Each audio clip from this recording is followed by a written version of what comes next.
Oficina de Control de Activos Extranjeros, OFAC, autorizó operaciones con petróleo de origen venezolano.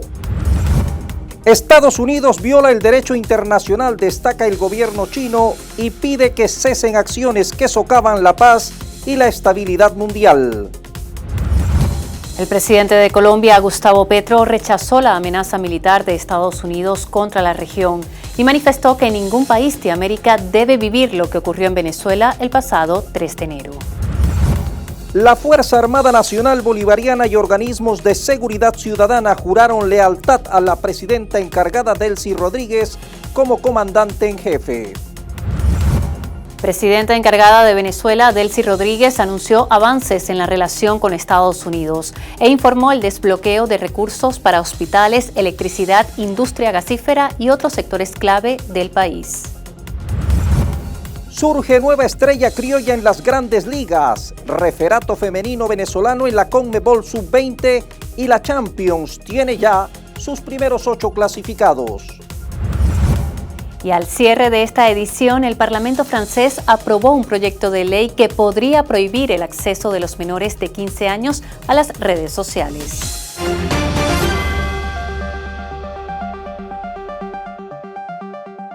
Bienvenidos a las noticias. China insta a Estados Unidos a respetar el derecho internacional, mientras que aquí en Venezuela su presidenta encargada destaca los avances en la relación con el país del norte. Melanie. Estos temas y otros serán ampliados en la siguiente edición. Comenzamos.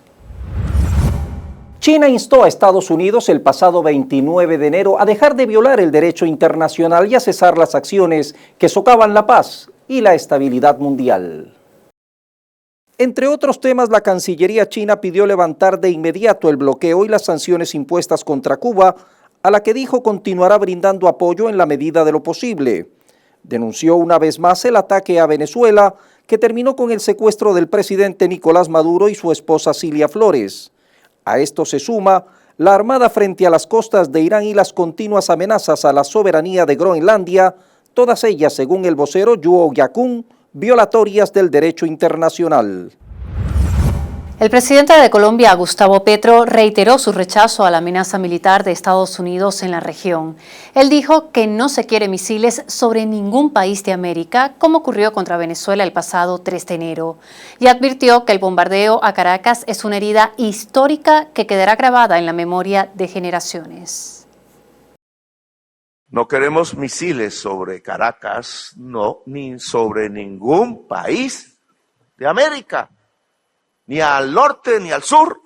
Haber bombardeado Caracas, la patria del Libertador, no porque sea de Maduro o no, eso es coyuntural, sino en la historia entre Estados Unidos y América Latina, haber bombardeado la patria del Libertador, no lo va a olvidar ninguna generación de jóvenes en ninguna parte de nuestro país, ni de América Latina basada en la libertad.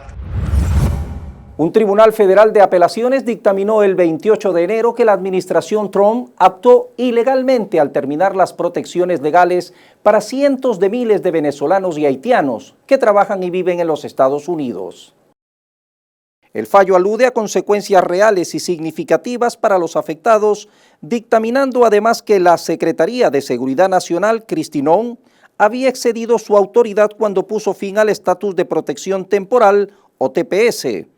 3 jueces del Tribunal de Apelaciones del 9º Circuito de los Estados Unidos dictaminaron que la decisión de Noem pone en peligro de deportación y en situación de vulnerabilidad a miles de venezolanos y haitianos y, lo más importante, excede sus atribuciones.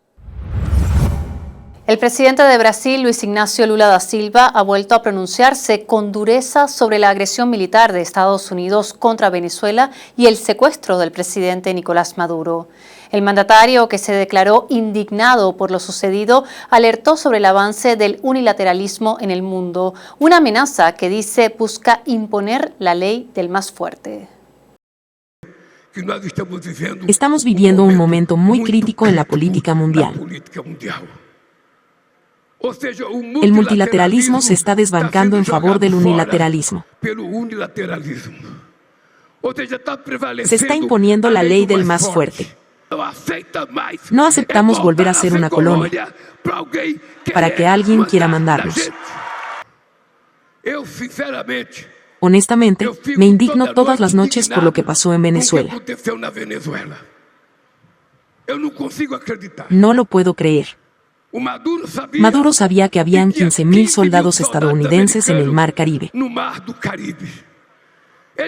Sabía que había una amenaza a diario. Esos tipos entraron a Venezuela de noche, fueron al fuerte, un cuartel donde vivía Maduro, y se lo llevan. Y nadie sabía que Maduro se había ido. ¿Cómo es posible la falta de respeto a la integridad territorial de un país? Esto no es posible en Sudamérica. América del Sur es un territorio de paz. Tras la continua acumulación de fuerzas estadounidenses, un posible ataque contra Irán es cada vez más inminente, según el experto militar libanés Malik Ayoub. Tanto Israel como Estados Unidos, dijo, han perdido el elemento sorpresa y el nivel de preparación militar a todos los niveles en Irán. En este momento hace imposible un ataque sin cruzar la línea roja. Sugirió que si estallara una guerra, Irán atacaría a Israel, ya que los iraníes intentarán usarlo como palanca contra Estados Unidos. Si el Estado hebreo entra en una confrontación, los combates serán devastadores y nadie puede imaginar cómo terminarían, resumió.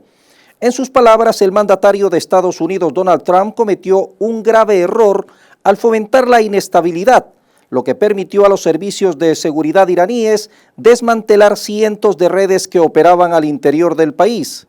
Se trató, dijo, de un ataque preventivo que no logró la caída del régimen de los ayatolás. Colombia dio un golpe histórico al narcotráfico. El 26 de enero anunció la incautación de unas 8 toneladas de cocaína. La droga viajaba en un submarino artesanal que, según las autoridades, habría zarpado desde las costas colombianas. La operación se llevó a cabo cerca del archipiélago de las Islas Azores en pleno Océano Atlántico.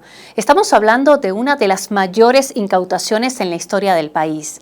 Esta acción fue posible gracias a la cooperación internacional entre la policía colombiana, agentes de la DEA y autoridades de Portugal.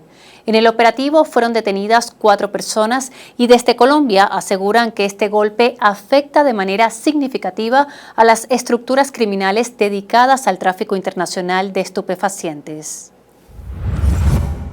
Y el precio del oro, cada vez más voluble, se cotizó el 29 de enero en $5.526.46 la onza, superando por primera vez en la historia el límite de los 5.000. Los inversionistas acudieron en masa a este activo ante la preocupación de que Donald Trump trastoque las relaciones con aliados claves desde Europa hasta Canadá. Durante enero el precio del oro ha subido un 15%, un repunte inusual que se suma a un año récord en el 2025, cuando los precios se dispararon un 65%, el mayor aumento anual desde 1979. La demanda también ha sido impulsada por un dólar estadounidense cada vez más débil, una inflación mayor a la esperada, pronósticos de que la Reserva Federal recortará aún más las tasas de interés este año y la compra del metal precioso por bancos centrales de todo el mundo. El informe anual Tendencias de Inversión en la Transición Energética de Bloomberg revela que la inversión global alcanzó la cifra récord de $2.3 billones en el 2025, un 8% más que el año anterior. Los principales impulsores de la inversión fueron el transporte electrificado con $893.000 millones, las energías renovables con $690.000 millones y la inversión en redes eléctricas con $483.000 millones. Sin embargo, la inversión de energías renovables cayó un 9.5% interanual, ya que los cambios en la normativa del mercado eléctrico en China, el mayor mercado del mundo, generaron nueva incertidumbre. El informe concluye que la inversión en energía limpia también superó a la de los combustibles fósiles por segundo año consecutivo en el 2025, con una brecha que se amplió de $85.000 millones en el 2024 a $102.000 millones. La presidenta de México, Claudia Sheinbaum, desmintió al director del FBI, quien aseguró que la detención del ex deportista canadiense Ryan Wedding, uno de los más buscados por narcotráfico, fue producto de un operativo conjunto con autoridades mexicanas, cuando en realidad fue él quien se entregó personalmente a la Embajada de Estados Unidos en México. Se entrega en la embajada. Cuando llega el director del FBI a los Estados Unidos, dice que esta persona canadiense, hubo un operativo bilateral que llevó a la detención de esta persona. No hay operaciones conjuntas en México. O sea, los agentes de Estados Unidos, del FBI o de alguna otra agencia, tienen muy claras sus limitaciones que están establecidas por la Constitución y por la Ley de Seguridad Nacional. Lo que hay es una coordinación respecto a información de uno y de otro lado, pero no hay operaciones conjuntas en México. No permitiríamos eso. Las autoridades sanitarias de la India se han puesto en alerta para contener un brote del virus Nipah, un patógeno zoonótico, después de que se detectaron 5 casos de esta enfermedad, actualmente incurable, cerca de una de las ciudades más grandes del país. El Nipah, transmitido por murciélagos, ha sido identificado en Bengala Occidental, cerca de Calcuta, la tercera ciudad más poblada de la India, lo que ha motivado rastreo urgente de contactos y cuarentenas. Desde síntomas de resfriado hasta una encefalitis aguda mortal son algunas de las consecuencias que pueden producir el contagio del virus, que ha vuelto a poner en alerta a la comunidad científica mundial. La Organización Mundial de la Salud clasificó a Nipah como un patógeno prioritario, lo que implica la necesidad urgente de desarrollar vacunas y tratamientos. El Reino Unido anunció que creará un nuevo Servicio Nacional de Policía descrito como el FBI británico, el cual contará con talento de primer nivel y tecnología de vanguardia para responder a amenazas emergentes como el fraude, el terrorismo, el crimen organizado y el abuso en línea. Las autoridades lo califican como una de las reformas más significativas de la policía que el país ha visto en 200 años. En un primer momento, esta fuerza establecerá normas y quitará tareas administrativas a las fuerzas locales, pero con el tiempo abarcará todas las responsabilidades nacionales de lucha contra el crimen, incluidas la policía antiterrorista, el crimen organizado grave y el fraude. Esto garantizará que las fuerzas locales ya no se distraigan con responsabilidades nacionales y, al mismo tiempo, creará una fuerza nacional de élite experta en combatir a los criminales cada vez más sofisticados que operan en todo el país a través de nuestras fronteras y en línea. Hace 100 años, un 26 de enero de 1926, un inventor escocés transmitió por primera vez imágenes en movimiento, un hito liderado por John Logie Baird, que sentó las bases de la televisión como nuevo medio de comunicación. En el aniversario número 100 de la televisión, los observadores señalan una transición significativa. La televisión tradicional, con plataformas inmersivas y tecnologías de inteligencia artificial que redefinen la experiencia informativa y de entretenimiento. En las próximas décadas, la inteligencia artificial no solo personalizará contenidos, sino que facilitará la producción en tiempo real, optimizando guiones, efectos visuales y distribución, según las preferencias, contextos y valores culturales de cada espectador. Las pantallas se multiplicarán, hologramas compatibles con espacios domésticos, realidad aumentada integrada en objetos cotidianos y pantallas flexibles que se adaptan a entornos. La transparencia y la verificación de hechos serán ejes centrales, con la inteligencia artificial capaz de auditar y señalar sesgos o desinformación aún antes de su difusión.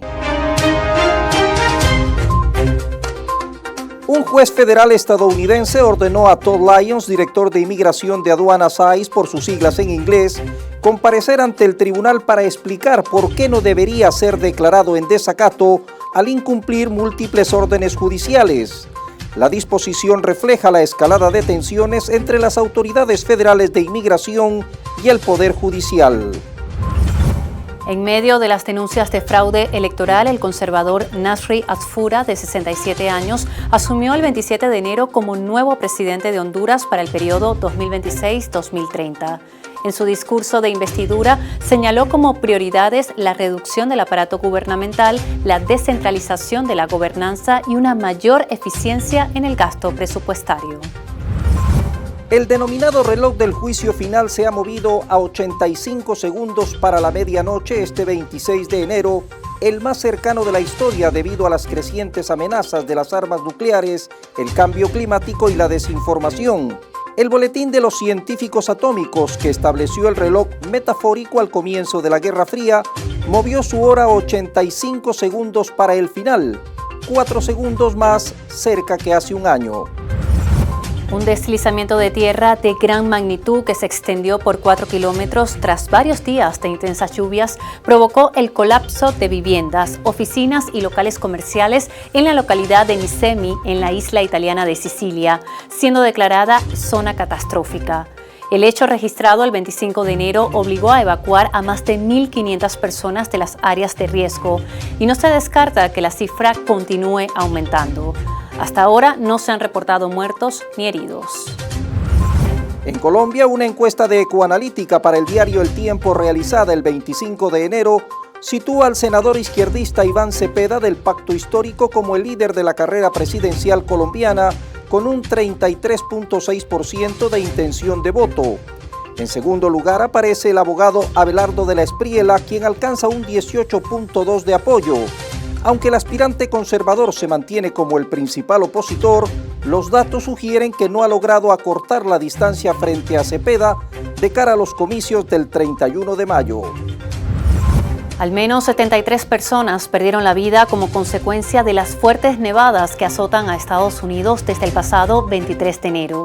Según las autoridades, los decesos están ligados a accidentes con trineos, atropellamientos por quitanieves, caídas sobre hielo y exposición al frío extremo. En algunas zonas, la nieve alcanzó hasta 60 centímetros de altura. La tormenta, considerada como una de las peores de las últimas décadas en Estados Unidos, también provocó apagones masivos y miles de vuelos cancelados. Desde comienzos de enero, el exmandatario boliviano Evo Morales no aparece públicamente, por lo que su paradero se ha convertido en tema de debate nacional. Mientras sus seguidores afincados en Cochabamba aseguran que el líder está a buen recaudo y recuperándose de una enfermedad, desde la oposición indican que Morales habría salido del país y se encontraría en México. Este domingo, 1 de febrero, más de 3.7 millones de costarricenses acudirán a las urnas para elegir al próximo presidente y renovar los 57 escaños de la Asamblea Legislativa. 20 candidatos compiten por la presidencia. Si ninguno alcanza al menos el 40% de los votos válidos, se convocará una segunda vuelta el 5 de abril.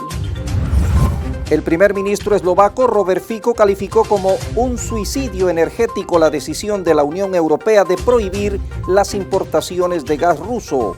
Según el Consejo de la Unión Europea, la medida aprobada el 27 de enero contempla la prohibición del gas natural licuado ruso a partir del 1 de enero del 2027 y del gas por gasoducto desde el 30 de septiembre de ese mismo año. Un ferry con unas 350 personas a bordo se hundió el 26 de enero en la costa sur de Filipinas. Al menos 29 personas murieron y varias siguen desaparecidas. Los equipos de rescate lograron salvar a 316 pasajeros.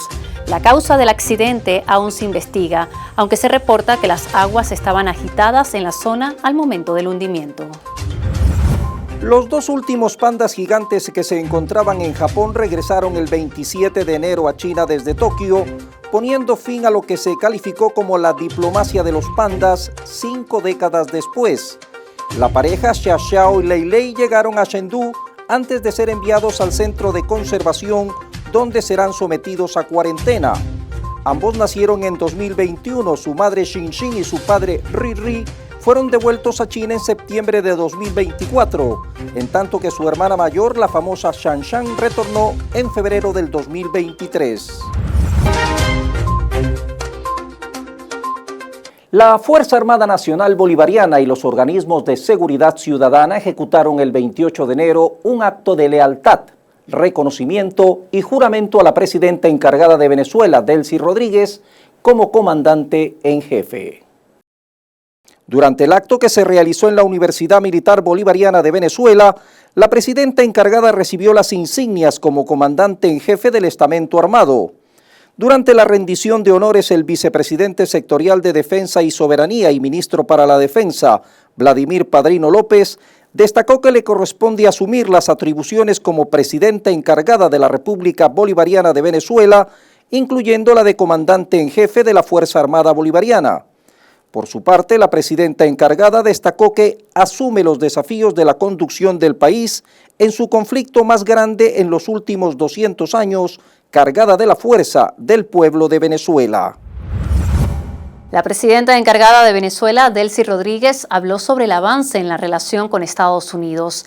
Ella aseguró que ambas partes han establecido buenos canales de comunicación e informó el desbloqueo de recursos destinados al equipamiento de hospitales, al sistema eléctrico, a la industria gasífera y otras áreas vitales para el país.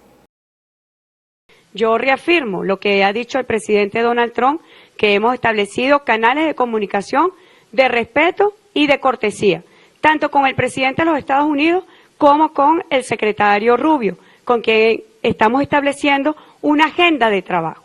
Y en el marco de esa agenda de trabajo y que estamos hoy haciendo actividades de salud, yo quisiera también informar que nos encontramos desbloqueando recursos de Venezuela que pertenecen al pueblo de Venezuela, los estamos desbloqueando y va a permitir que podamos invertir recursos importantes en equipamiento para los hospitales, equipamiento que estamos adquiriendo en Estados Unidos y en otros países, equipamiento para el área de la electricidad, equipamiento para el área de la industria gasífera en Venezuela.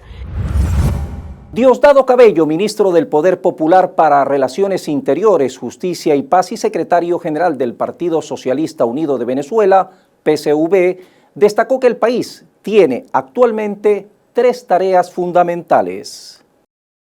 Con tres tareas fundamentales tenemos nosotros. Tres. Primera es la liberación del presidente Nicolás Maduro y de la compañera Cilia Flores. Es la tarea principal. Después tenemos la preservación de la paz y la estabilidad en el país. Tranquilidad en todo el territorio nacional. Y el tercero no es otra cosa que lograr la estabilidad y el progreso económico. Comienza el país a moverse y a retomar la senda que traía antes de los ataques de la madrugada del 3 de enero. Estamos venciendo con un manejo a pulso de toda la situación, sin estridencias, sin escándalos, sin peleas. Luego de reflexionar sobre las lecciones que dejó la agresión militar de Estados Unidos contra Venezuela el pasado 3 de enero, marcada por la superioridad tecnológica y el uso de armas novedosas, la presidenta encargada de Venezuela, Delcy Rodríguez, anunció la creación de una Oficina Nacional para la Defensa y la Seguridad Cibernética. Viendo la batalla desigual de una superioridad tecnológica desconocida y de un armamento también desconocido, como ya ha sido reconocido públicamente por las autoridades estadounidenses, lo que llevó hasta su último respiro fue el amor por Venezuela, por la República y por el pueblo venezolano. Dieron combate y de los infortunios debemos aprender, debemos entender, y por eso he decidido crear una Oficina Nacional para la Defensa y la Seguridad Cibernética de Venezuela, que estará adscrita al Consejo de Vicepresidentes. Al frente de esta Oficina Nacional estará una científica, la profesora Gabriela Jiménez, ministra de Ciencia y Tecnología, a quien pido que sus amplias capacidades, pido a los científicos, a los expertos en tecnología de Venezuela, junto al Consejo Científico Militar que estas grandes capacidades en el ámbito de la defensa, de la ciencia y la tecnología se unan para defender nuestro espacio cibernético. La presidenta encargada de la República, Delcy Rodríguez, informó el 26 de enero que para este año 2026 se estima una proyección de 1.400 millones de dólares de inversión petrolera con el objetivo de continuar impulsando y robusteciendo al motor de los hidrocarburos. El año pasado la inversión fue casi de 900 millones de dólares. Son modelos que confluyen y confluyen con un objetivo común.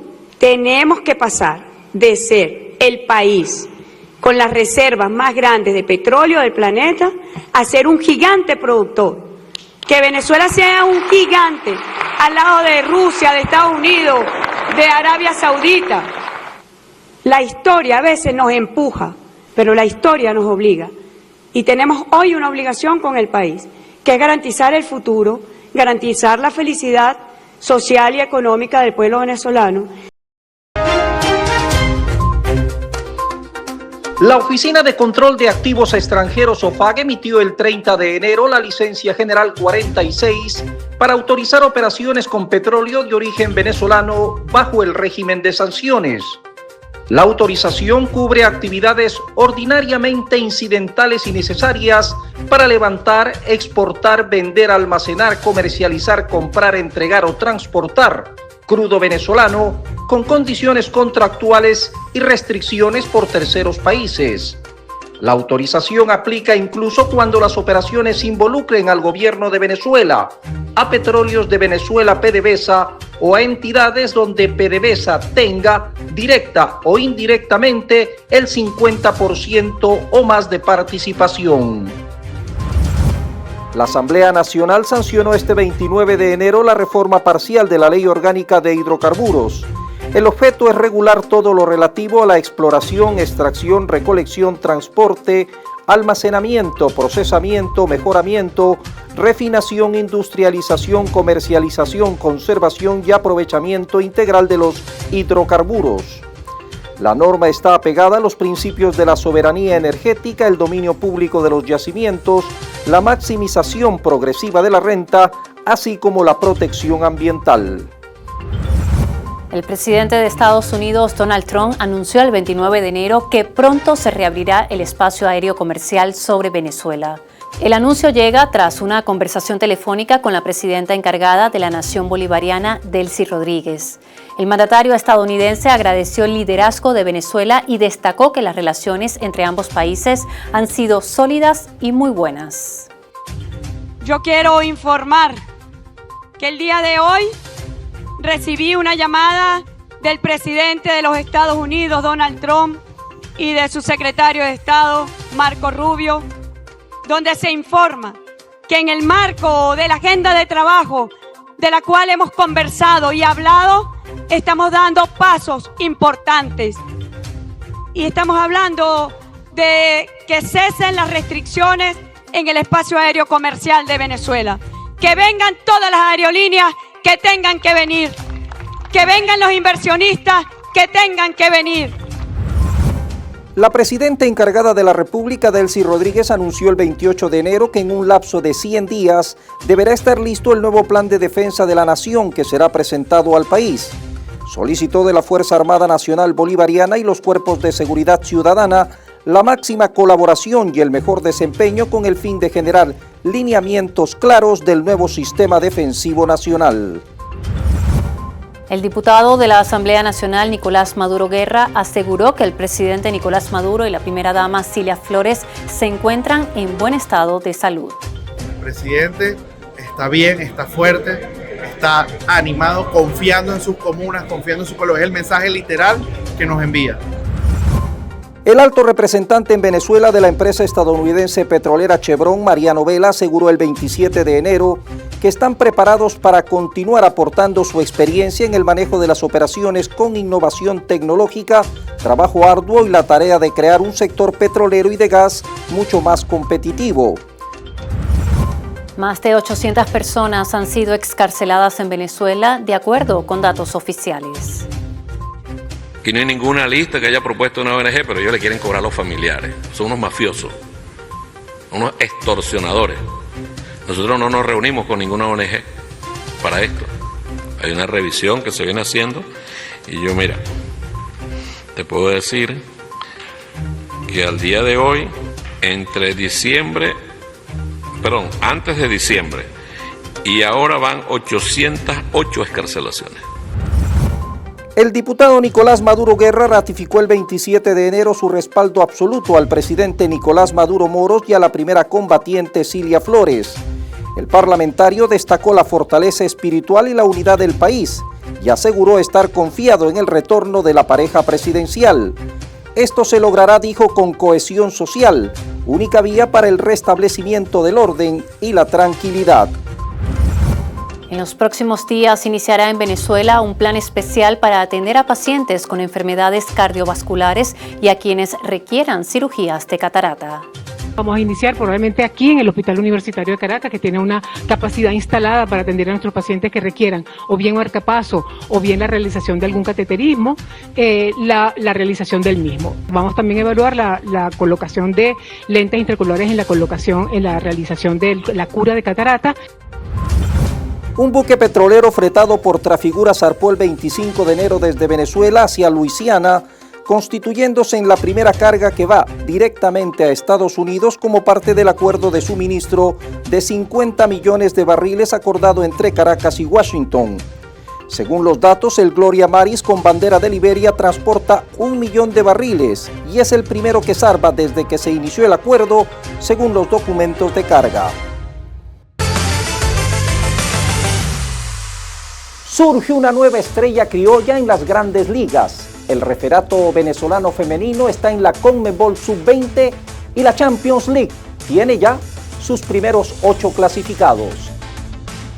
El Wrigley Field se prepara para presenciar la consolidación de una de las promesas más brillantes del béisbol latinoamericano. Tras un cierre de temporada 2025 espectacular, el venezolano Moisés Ballesteros se perfila como la pieza central en el esquema del manager Craig Counsell para la campaña 2026. Con apenas 22 años, el joven nacido en Los Teques ha pasado de ser una promesa a una realidad inminente en el corazón del line-up de Chicago. El arbitraje venezolano está bien representado en la CONMEBOL Sub-20 Femenina 2026, a celebrarse en Paraguay del 4 al 28 de febrero, tras la designación de Ana Méndez en rol de árbitro principal, junto a Teiti Dugarte y Francis García en las líneas. Tras una jornada de infarto quedaron listos los 8 equipos que clasifican de manera directa a la UEFA Champions League, la conocida Orejona. Arsenal, Bayern Múnich, Liverpool, Tottenham, Barcelona, Chelsea, Sporting de Lisboa y el Manchester City sellaron sus boletos. Los tradicionales Real Madrid, Paris Saint-Germain y Manchester United deberán ir al repechaje. La Asamblea Nacional de Francia aprobó un proyecto de ley que busca prohibir el uso de redes sociales a menores de 15 años para proteger su salud mental y bienestar. La decisión se adoptó con amplio consenso el 27 de enero. 130 diputados votaron a favor y 21 en contra, reflejando la necesidad de regular el uso de plataformas digitales entre los menores. La propuesta legislativa presentada por el partido del presidente de Francia, Emmanuel Macron, tiene como objetivo reducir los efectos negativos del consumo digital excesivo, especialmente en áreas relacionadas con ansiedad, depresión, trastornos del sueño y adicción a las pantallas. El presidente francés celebró la aprobación, destacando que prohibir las redes sociales a los menores de 15 años es lo que recomiendan los científicos y lo que el pueblo francés exige abrumadoramente. La Asamblea Nacional acaba de dar su aprobación. Se trata de un paso importante. La mente de nuestros hijos no está en venta. Sus sueños no deben ser dictados por algoritmos. El proyecto pasará ahora al Senado y, de ser ratificado, entraría en vigor el 1 de septiembre de este año, coincidiendo con el inicio del calendario escolar. Cada 30 de enero se celebra el Día Escolar de la Paz y la No Violencia con la finalidad de fomentar en las instituciones educativas valores y acciones orientadas a promover la no violencia, y la paz. Comportamientos como el bullying en las escuelas, el ciberacoso y el escarnio digital contribuyen a generar inseguridad emocional, baja autoestima y en casos extremos incluso suicidios, tanto en niños como en adolescentes, por no disponer de las herramientas psicoafectivas adecuadas para afrontar esas situaciones. Se pretende, Melanie y amigos, fomentar la tolerancia, el entendimiento y el respeto mutuo entre personas de distinta procedencia y modos de pensamiento. Así despedimos esta dinámica global. Nos vemos en una próxima edición.